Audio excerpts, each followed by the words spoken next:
will get touched. You could put your whole army against my team, and I guarantee you it'll be a music industry.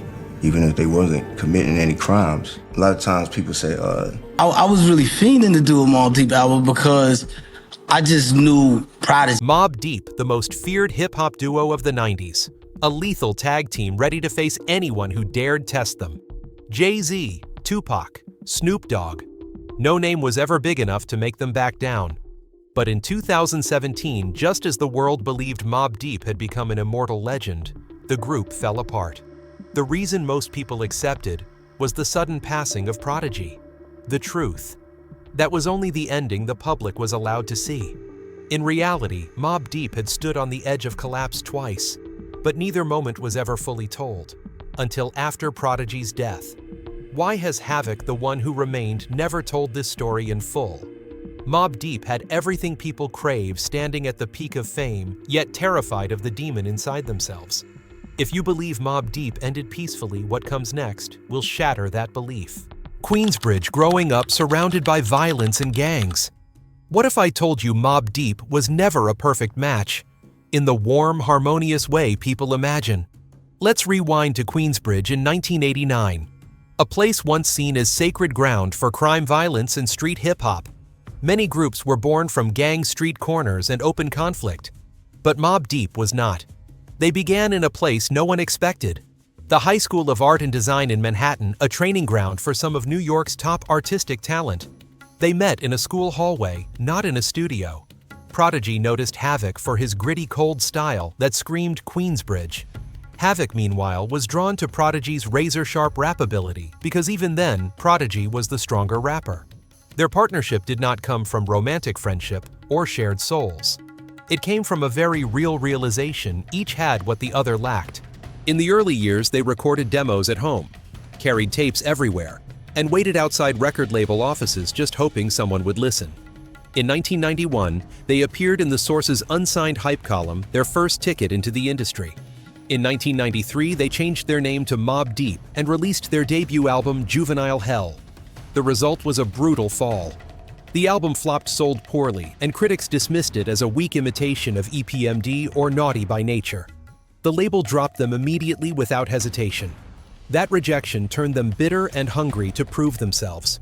They went back to Queensbridge, lived the streets for real, observed, remembered, and turned raw reality into sound. In 1995, after signing with Loud Records, they released The Infamous and shook the entire hip-hop world. Not flashy like Biggie, not philosophical like Nas, Mobb Deep spoke about guns, fear, and survival. By 1999, Murda Music arrived their most commercially successful album, earning platinum certification. Quiet Storm became a global hit, lifting them from the underground to mainstream radio.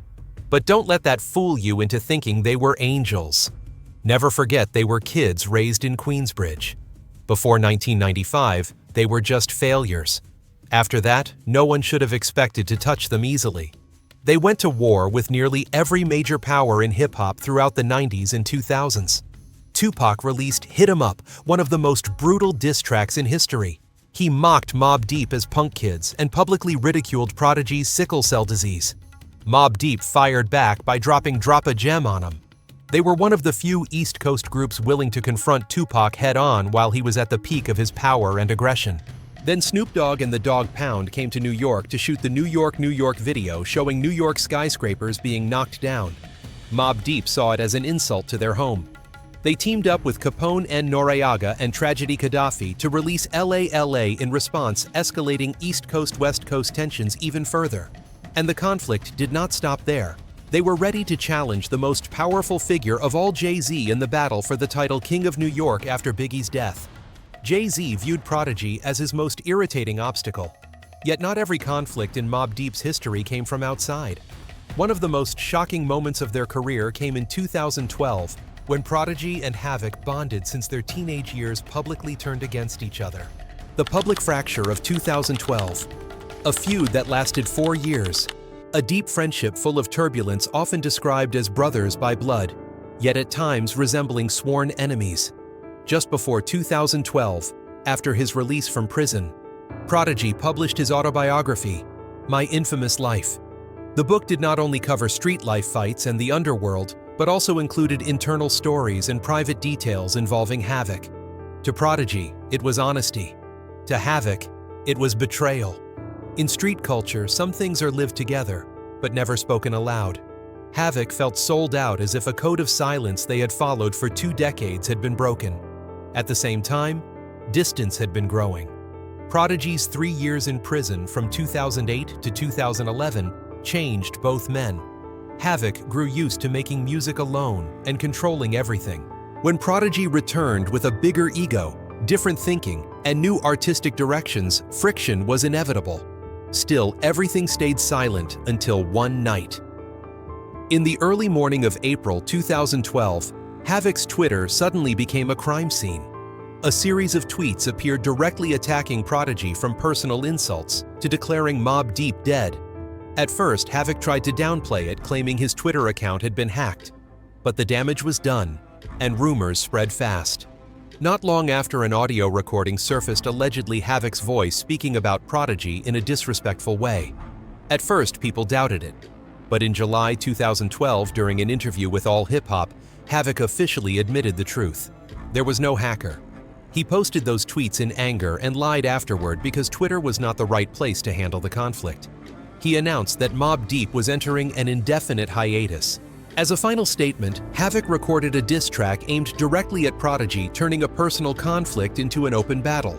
What stood out was Prodigy's response. No retaliatory tweets, no public diss. Instead of insults, he stayed calm and showed that Havoc's words did not shake him. That silence lasted nearly a year. No collaboration, no contact. Until they accidentally crossed paths again. Some sources say at a basketball game, others say at the funeral of a mutual friend. In that moment, both realized a bitter truth. A 20-year friendship was worth more than one night of anger. Despite the public breakdown, the duo eventually repaired their relationship. Just 1 year later, in March 2013, Mobb Deep launched an international tour celebrating the 20th anniversary of the classic album Hell on Earth. This led many fans to question whether the earlier conflict was real or simply a publicity move for their return. But the peace only lasted 4 years before tragedy struck, ending Mobb Deep's artistic journey forever. Prodigy, the departure of a prodigy. In June 2017, Mobb Deep was touring the art of rap in Las Vegas, alongside legends like Ice-T and Ghostface Killah. Their relationship at that time was strong. Havoc shared that they were laughing and enjoying each other like they did as teenagers. But Las Vegas is not New York. After performing under the desert heat of over 43 degrees Celsius, Prodigy became severely exhausted. He was forced to cancel a fan meet and was taken to Spring Valley Medical Center. Doctors identified the cause as a sickle cell anemia crisis triggered by extreme dehydration, a condition he had battled since childhood. To those around him, this was not unusual. Prodigy had been hospitalized many times before and always came back tough, as if he had never fallen. Even Havoc believed this time would be no different. At first, the situation was considered stable. The mood among artists was one of waiting, not preparing for goodbye. Then something no one expected happened. While eating breakfast in his hospital room, Prodigy choked on an egg. With his body severely weakened, his reflexes were no longer fast enough. He suffocated. Doctors attempted to save him, but failed. Prodigy died at the age of 42. No stage, no microphone, no farewell. That death put an absolute end to Mobb Deep.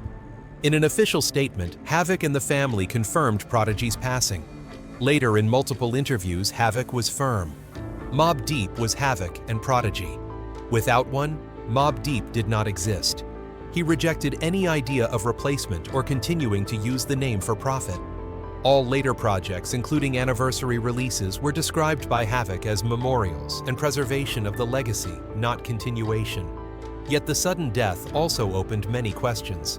Some wondered whether it was simply a medical accident or if something else lay behind it.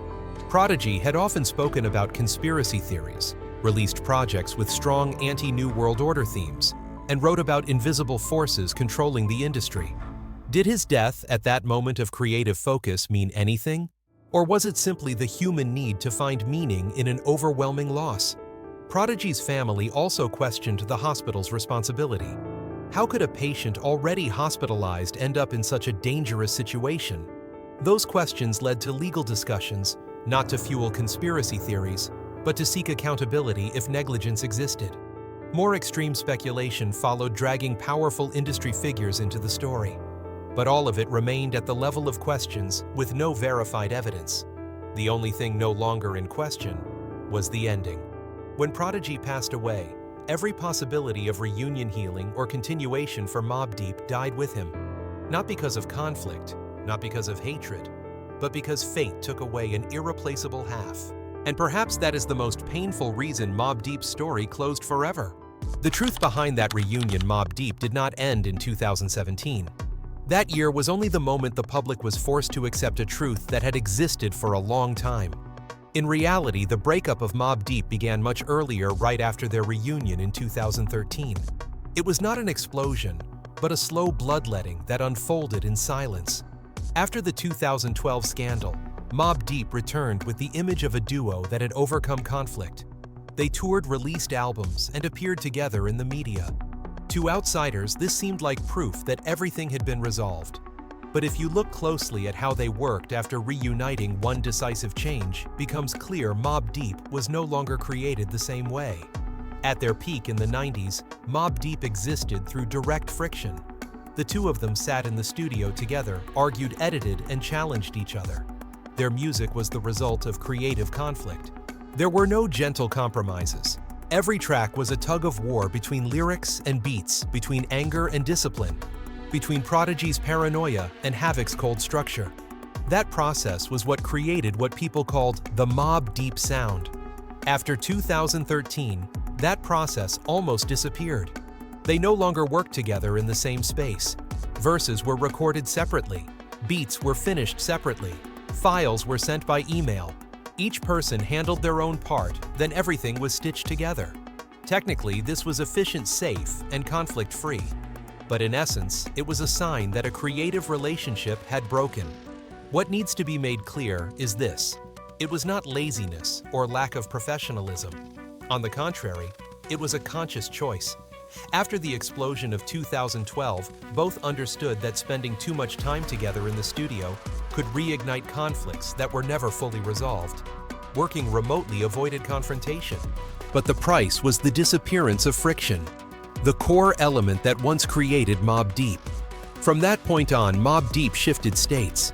They were no longer a living creative entity, but a brand in operation. The name still had commercial value. Audiences still bought tickets. Albums were still released. But inside, the creative engine had truly stopped. Two individuals existed side by side, no longer artistically dependent on each other. This is the most dangerous kind of breakup for a group. There is no farewell announcement, no public conflict, no clear ending moment for the audience to recognize. Only prolonged silence covered up by tour schedules and past fame. The group still lived in image, but had already died creatively. This explains why, when Prodigy passed away in 2017, Mobb Deep did not just stop, but ended completely. Not because death caused the breakup, but because by that time, Mobb Deep no longer had the ability to be reborn. Prodigy's passing only made an already existing collapse irreversible. If after 2013 Mobb Deep had still been a tightly bound creative entity, death might have opened a chapter of tribute or a new direction. But in a reality where they had functioned as two parallel lines for years, no longer sharing breath or creative space, stopping was inevitable. This is also why Havoc later insisted that Mobb Deep could not exist with one person. Not because of manpower, but because what made Mobb Deep was never about numbers. It was the specific collision between two very specific people. When that collision disappeared, the name became an empty shell. So the second death of Mobb Deep did not happen in a Las Vegas hospital in 2017. It happened quietly before that, in emails replacing studio sessions, in songs assembled instead of created in tours where two people stood side by side, but no longer shared the same creative pulse. And if a group can still stand on the same stage, but no longer breathe in the same rhythm, then the question is not whether they have broken up. The question is when they broke up and why no one noticed. The lost soul of Mobb Deep survival is not always a blessing. Sometimes it is the longest sentence. After 2017, when Prodigy passed away, The one who remained was not just an artist continuing a career. The one who remained was Havoc, and with him came a choice no artist truly wants to face: continue or stop, keep the name, or bury it with the dead. There was no right option, only the one that hurt less. In hip-hop, lineup changes are nothing unusual. One person leaves, another steps in. But Mobb Deep never operated by that logic. Havoc understood this better than anyone. Right after Prodigy's death, there were offers and suggestions. Continue with another rapper. Keep the brand. Tour. Make money. Havoc rejected all of it, without hesitation, without negotiation. He said one short, brutal sentence: Mobb Deep is Havoc and Prodigy. Missing one person. Mobb Deep does not exist. That statement was not a moral declaration. It was a bitter admission of the group's true nature. From that moment on, Havoc was no longer the architect behind the wall of sound. He became a keeper of memory. And keeping memory is far harder than making hits. When making music with Prodigy, Havoc could hide behind the beat, the drums, the bass. He let Prodigy speak what he did not need to say. But when only one remained, every empty space became visible. Every unfinished beat, every incomplete track reminded him that the person who understood his sound best was no longer there to respond to challenge, to push back. Havoc's later projects under the Mobb Deep name were no longer continuations. They were incense sticks, anniversary releases, album reissues, memorial performances. There was no ambition to create a new era, no attempt to prove that Mobb Deep was still alive. Havoc did not try to revive what he knew could not be revived. He only tried to protect it from being distorted, from being commercialized into a cheap shadow of itself. What makes this story more painful is that their relationship was never simple. Prodigy was not easy to work with. Havoc was not someone who gave in easily. They had public conflicts. They went silent with each other. They nearly broke up. But those collisions were exactly what created Mobb Deep. When Prodigy left, Havoc did not just lose a compatible partner. He lost the only person who could make him angry in the right way, doubtful in the right place, and force him to make better music. In another sense, Havoc also lost his familiar role. For years, he was known as the brain behind the scenes, the one working in the dark. After 2017, the spotlight turned directly on him. Every question pointed to him. Every decision was his, and there was no Prodigy to share that weight. No one left to carry the Mobb Deep name together. That is why Havoc's later silence was not avoidance, but a form of self-defense. He understood that saying more would not bring Prodigy back. Doing more would not make Mobb Deep live again. Some say Havoc stopped out of respect for Prodigy. Others believe he stopped because he lost motivation. But perhaps the real reason lies elsewhere. Havoc understood better than anyone that Mobb Deep was never something that could exist with one person. It was built from friction between two very specific people, very different and impossible to replace. When one half disappeared, the remaining half could not stand alone without betraying what they had created. And that may be Havoc's quietest tragedy. Not loss, not loneliness, but having to live on with a legacy he cannot expand, cannot repair, cannot renew, only protect. Surviving in this case is not victory, it is responsibility. And that responsibility is heavier than death itself. Why Mobb Deep could not be replaced. There are groups that break up, restructure, replace members, change roles, and continue to exist as another version of themselves. But Mobb Deep could not. Not because they lacked opportunities, but because the nature of this group was never built with a replacement option. When people talk about Outkast, it is the story of two opposing but flexible personalities. Big Boy and Andre could separate into solo careers, each maintaining a distinct identity without destroying the shared legacy. With Wu-Tang Clan, it is an open collective where each member is an independent branch able to come and go without collapsing the entire structure. But Mobb Deep never operated by that logic. They were not a lineup, they were a point of collision. Mobb Deep had only two people, and that number alone makes every comparison meaningless. This group was not built on quantity or diversity, but on a very specific friction between two individuals who could not replace each other. What allowed Mobb Deep to exist was not harmony, but the constant tension between two opposing poles, Something that once one side disappears causes the entire system to collapse immediately. Prodigy was not just the main rapper, he was the voice audiences heard first when Mobb Deep was mentioned. More importantly, he was attitude. Prodigy rapped from real pain, both physical and mental. Illness followed him from childhood, turning each day of living into a confrontation with his own body. The paranoia, distrust of the world, the feeling of being watched and betrayed were not image tactics. They soaked into every line. When Prodigy wrote, it was not just lyrics, but a way of turning pain into a weapon. Replacing Prodigy with another rapper, no matter how skilled, would only replace a voice, not experience. Mobb Deep would lose its reason to exist because the core of the group was that voice, not technique, not flow, but a feeling that could not be simulated. Another Prodigy would only create a fake Mobb Deep existing in name, but hollow inside. On the other side, Havoc was the foundation, that if removed would cause the entire sound structure to collapse. Havoc was not a typical producer. He did not make beats to impress, but to contain chaos. Mobb Deep's music was cold, dark, minimal, and heavy, precisely because Havoc knew exactly where to restrain it. He built the frame that allowed Prodigy to pour everything out without the song falling apart. If Havoc were replaced, Mobb Deep would lose the space in which it existed. Prodigy could rap over many other producers' beats, but Mobb Deep could not survive without a sound designed specifically for that anxiety. When Havoc was gone, Mobb Deep would be left with scattered verses, no longer having a wall of sound to lean on. That is why Mobb Deep was not like Outkast, not like Wu-Tang, and not like any group that could be restructured. They were not a model that could expand or shrink. They were a single intersection between two individuals, where the group's existence depended entirely on both standing there together. After 2017, Havoc understood this very clearly. He rejected every offer to find a replacement, rejected turning Mobb Deep into a brand that continued to operate.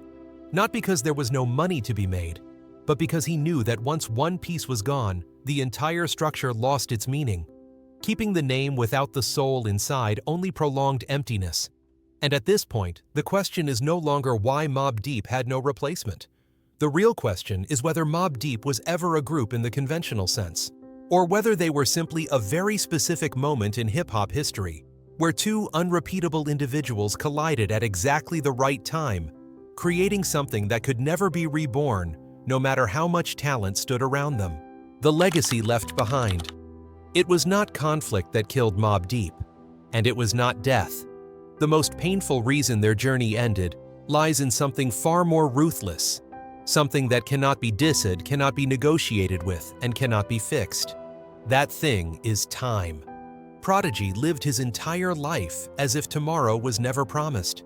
From childhood, his body became a battlefield. Sickle cell disease did not only bring physical pain, it shaped the way he saw the world. For Prodigy, life was not a steady stretch, but a series of unstable intervals, where each passing day could be the last. That feeling made him write, like someone racing the clock. His raps did not point toward the future, but clung tightly to the present, to fear, to guns, to things that could disappear overnight. Prodigy did not write to preserve. He wrote to release. He rapped as if he did not speak. Right now, there would be no other chance. That is why his music always carried a sense of urgency, coldness, and sometimes extremity. In Prodigy's world, there was no concept of aging peacefully. At best, there was only surviving one more stretch. Completely opposite was Havoc.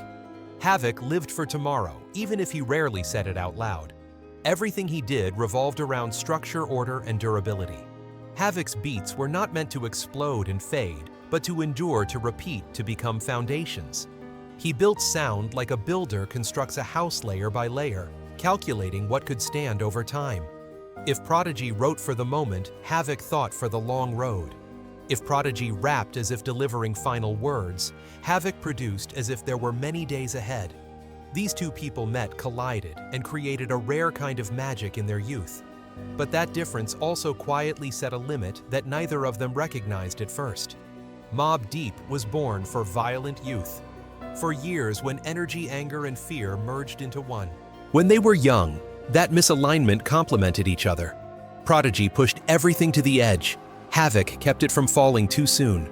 But as time passed, as hip-hop changed, as the world entered the social media era where every conflict was instantly exposed, they began to lose breath.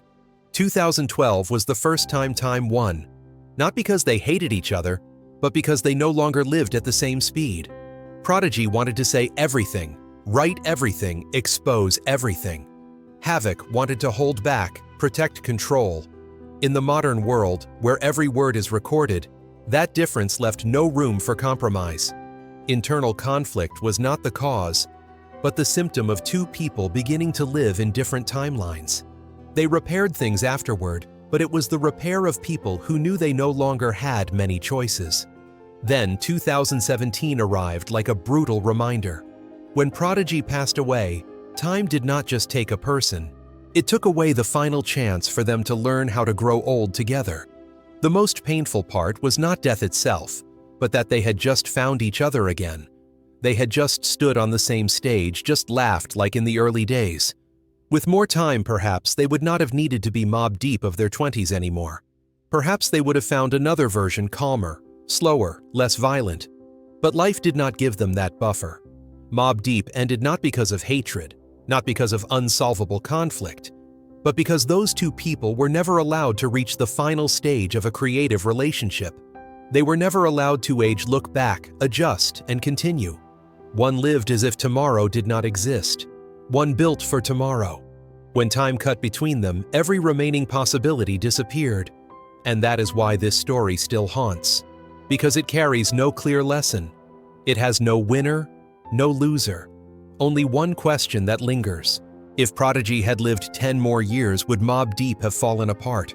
Or were they only just beginning another chapter that history never had time to let us witness?